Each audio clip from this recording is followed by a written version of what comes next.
Hello everybody, my name is Ryan or MandRproductions, and welcome to my review of the LEGO Star Wars Darth Vader transformation. It's set number 75183. It's recommended for ages 7 to 12. It has 282 pieces and 4 minifigures. The box will only show you that it has 3 minifigures, but I'm counting this medical assistant droid as a minifigure. This set costs $25 in the United States, and its official worldwide release date is June 1st, 2017. This set is a major upgrade from the previous Darth Vader transformation set that LEGO offered us back in 2005 with the release of Revenge of the Sith. If you guys want to see a comparison of those two sets, go ahead and click the card on screen or the top link down in the description below. It'll take you right to that comparison video.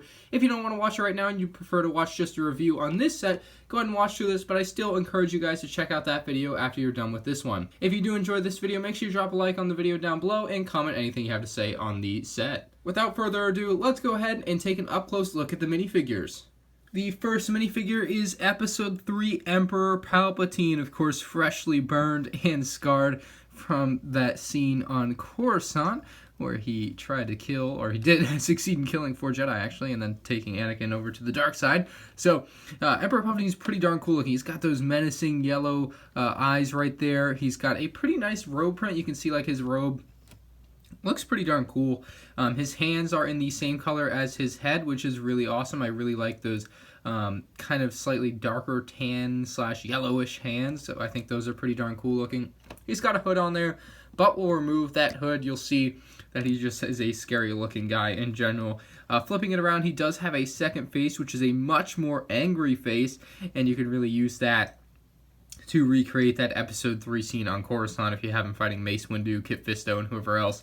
I think that's actually pretty cool because this face doesn't really go with this scene because he's never really angry during any part of the Mustafar scene or when he is back in helping Darth Vader become Darth Vader in his black suit. He's never really angry like that. So I think that face is really more meant for the scene on Coruscant where he battles the Jedi that come to attack him. So that's pretty cool. I like that he has 2 faces. The cape is the new soft material, so it's bendable, it's foldable, and it'll go right back the way it was without having any lasting creases. So I definitely like the cape on him. Next up is Darth Vader. Now, this is a newer Darth Vader minifigure.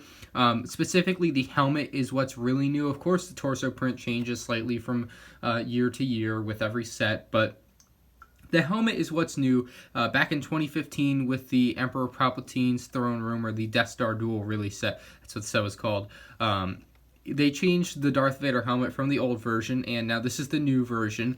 And the new version looks really cool. It's more accurate, of course. That's why they changed it, I'm sure. It does have that extra cool playability there, though, that it has the underneath part, too. It makes it more accurate to the way it actually goes on. It just kind of makes for a cooler usability, so I'm a big fan of that. You can see the back of the head there is kind of scary looking, but that's Anakin's face underneath the Darth Vader helmet, or Darth Vader's face, I guess you want to call him that. But the helmet goes on in a cool, accurate way. Lets you recreate that scene on the set, which we'll get into later in the review. And just really, really cool. The torso print looks really awesome. But what I wanted to say was that this is a $25 set, and previously this Darth Vader had only come in $80 and $90 sets. So this is a great way to pick up this Darth Vader on the cheap. I'm going to make this Darth Vader a much more common minifigure, which is awesome to see LEGO doing. Underneath, you're not going to find any back printing, and it's, again, the soft cape, which is nice. Gives you that flexibility, and it won't wrinkle and get all frailed and nasty like some of the older capes have. This is probably my favorite minifigure in the set, and of course it's the burned Anakin Skywalker. If you guys check out my comparison video of the 2 Darth Vader transformation sets, you'll know that this is a giant step up from the 2005 version. There was a 2010 version of this minifigure, which was actually pretty stellar, but this one is even better. You can see all around he is just scarred up, especially on the back and the legs. I think they did a great job. The head is actually the same as the one on Darth Vader, I believe, so I think you get 2 of the exact same heads, and it makes sense because you're taking the Anakin Skywalker like this and turning him into Darth Vader. It's all the same scene, so it's all at once. It kind of makes sense that they actually have the same headpiece in the set, so you get 2 of these headpieces in the set. One arm is tan, one arm is black. Now, really, you should just pull off this arm and these legs, and that should be the minifigure, right? Because he's not supposed to have the arms or legs. Get it? Because he got cut up by Obi-Wan. But anyway, See the back printing again, just a really stellar minifigure all around. I'm a huge fan of it. Definitely a really cool minifigure, and it's a big reason that I think people should get this set is for the minifigures, and this is just another great case why Emperor Palpatine, Darth Vader, and Anakin Skywalker all in one set just doesn't get much better than that.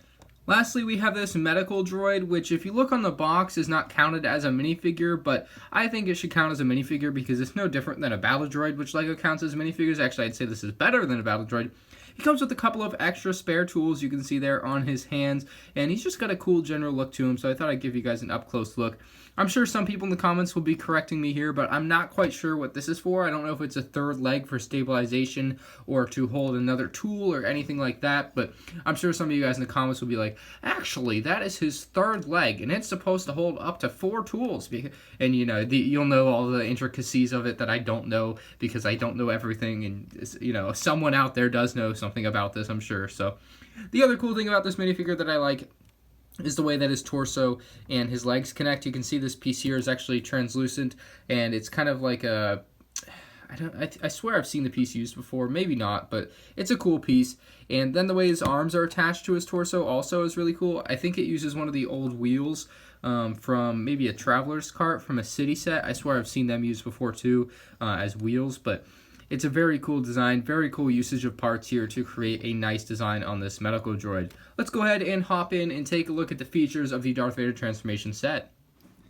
So now you've seen all the minifigures up close, I want to go ahead and show off a lot of the features on this set. There are a lot of cool things that it does. I do want to let you guys know that this is a much more accurate model than the original 2005 version, and this one does look amazing. It takes a lot of cues from the Han Solo carbonite freezing chamber. You can see the octagonal design, I think, is kind of stolen from there, and mainly this feature here is also stolen from the Darth Vader or the Han Solo carbonite freezing chamber set because it has a very similar system here. So you see a lot of similarities in those two sets, which is really cool to see LEGO carrying over a lot of good features from a previous set, putting them in this one and making another very cool LEGO set.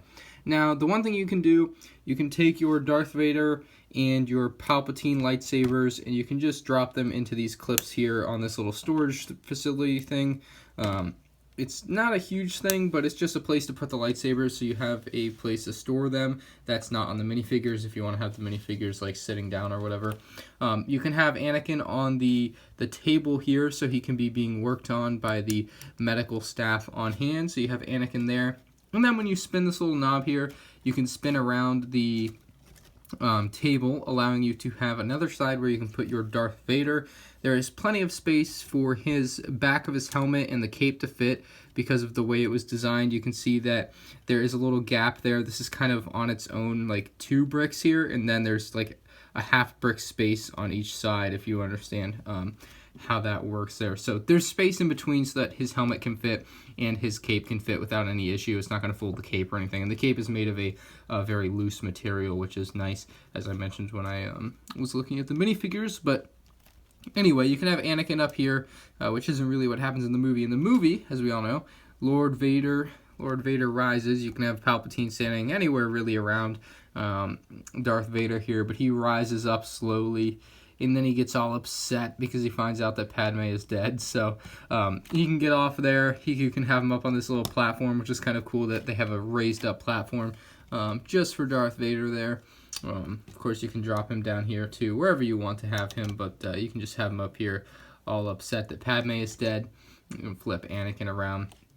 You can bring your medical droid in to be working on Anakin. I know these kind of fall off, but I'll get to that feature in a moment. You can have this medical droid just kind of standing around. You can give one of the loose leaf tools that come with the set as well. And so he has something he can be doing, which is kind of nice. So it just kind of gives you that added playability with the set. You can have him working on Anakin as well, just kind of like that. So very cool. The other feature that it has, which is kind of cool, is that so Darth Vader gets really upset. He breaks everything in the medical room, if you guys remember at the end of episode 3. And the way you can recreate this is you guys can see these little V-shaped things on each side of the set here. And if you just push down on those, it'll act like it's kind of blowing up or doing like a force. He's just forcing them away. So you hit it and they fly away, kind of. It's a nice gimmick. I really like it. I think it's a really cool feature. I think a lot of kids will love something like this. Obviously, they didn't have this on the original set as it was much more simple. So very nice to see this. Very cool features. I will give you an up-close look at this little droid, medical droid here. Very simple design, but a very cool design. It's rotatable, so you can rotate around. You can get to use all the tools on him. So he's got very good selection of tools. He's got a drill, some oil, it looks like, a wrench. So very cool. I don't remember. That's not called. It's not a magnifying glass. So looks like a little hammer. So very, very cool tool set. Then he's got these little translucent red and translucent yellow things, like back to tanks or something there. So very cool. Again, it's rotatable, so you can have him use all his different tools, which is really nice. So I'm definitely a big fan of that feature. The final feature on this set is going to be the ability to remove and put on Darth Vader's helmet, or more so put on his helmet. So what you have here is these two little rubber knobs, and they're going to be used to place Darth Vader's helmet onto his head. And when I was playing with this earlier, I'm just going to take these out of the way, just kind of make this easier and move away these minifigures so you guys can see what's going on. I was playing with this earlier. I found it to be a little bit difficult to use. Now, we'll try it out here and see how it goes. So let's zoom in and give you a better look. Alright, so you have this, and what it's going to do is when you push it in, it's going to move Darth Vader's helmet in, and the rubber is not strong enough to hold on to Darth Vader's helmet, hopefully in theory, and thus it will let go. So you have to get it at the angle, the right angle, so that it's coming in on his helmet, and we'll spin him back where he belongs. And so you drop his helmet right onto his head, and as I said, I found this to be a little bit hard to use, mainly because it's hard to get it at the right angle. But if you hold him down, when you remove it, the helmet will stay on his head, and that's pretty cool. I mean, of course it's not going to work 100% of the time. It's a very 50-50 type feature.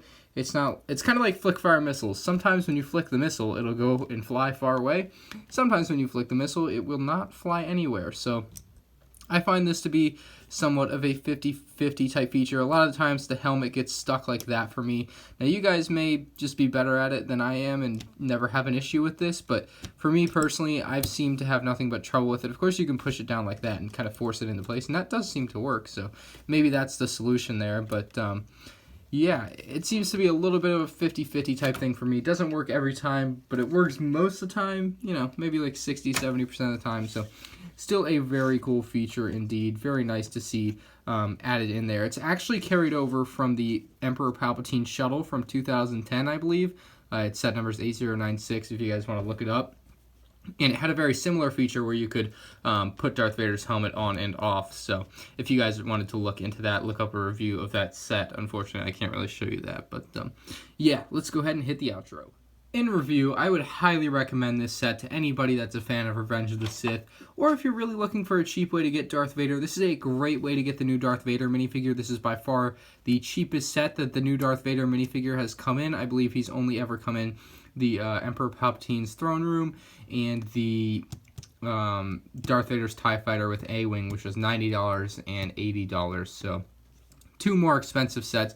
Now it comes in a $25 set, which is really nice. You also get this really awesome Emperor Palpatine minifigure. And then, of course, how can you forget the Anakin Skywalker minifigure that's also included, which is an absolutely terrific LEGO minifigure. So I think the minifigure selection you get here for $25 is absolutely stellar.